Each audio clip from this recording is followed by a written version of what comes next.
asking for $10 billion worth of taxpayer dollars, as well as $36 billion worth of government. He's just straight up stealing from the government. Let me read this again. He's in it for his own private business interest. The Globe and Mail reported, and these are their words, that Carney's dual role as Brookfield chair and Trudeau's economic advisor raised concerns over potential conflicts of interest. The Logic reported in September 2024 that Brookfield has been in preliminary talks with the federal government and Canada's largest pension funds to create a new $50 billion fund. This is while Carney was with Brookfield Asset Management. The structure, $36 billion from the Maple 8 pension funds, $10 billion from taxpayers, and $4 billion from Brookfield's own capital. What an absolute joke. What an absolute joke.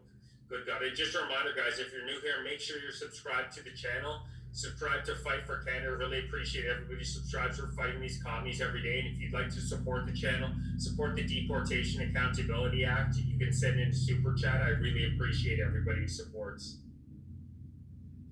Carney was the chair when the firm was asking for $10 billion in taxpayer money.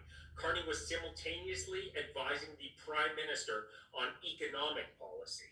The Walrus reported that as of December 31st, 2024, Carney held approximately $6.8 million US in unexercised Brookfield stock options.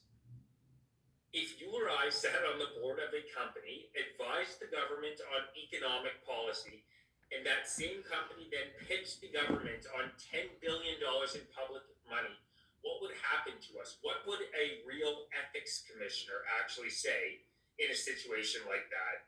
Conservative MP Michelle Rempel-Garner said it plainly, and I'm going to read her exact words into the record. She said, there should be no way in hell that Mr. Carney, who as chair of Brookfield, should be acting as the Prime Minister's key economic advisor. That's not a fringe position. That's a reasonable, documented concern. And Carney's response when he became Prime Minister was to say he believed he was going above and beyond the existing conflict of interest rules while simultaneously setting up an ethics screen with the commissioner. And you want to know who ran Carney's ethics screen? It was his own chief of staff. The man running Carney's ethics screen was his own chief of staff. I think Carney is no more than a swindler dressed in a suit and so-called leader of the nation. 100% agree with you. He is a swindler. He's absolutely in it for his own personal financial gain. But I also think he's a very creepy individual. Brookfield has big money in nuclear plants in Ukraine. Yes, exactly. That's called the Westinghouse. He wants it back from Russia too. Yeah, he's making huge money in Ukraine. There's a reason that Canada has sent on a per capita basis the most money of any G7 nation, and it's because our politicians are making money hand over fist by sending money over to Ukraine. Carney's Machiavellian, 100%. He planted those roots a long time ago, and he's no fool. Yeah.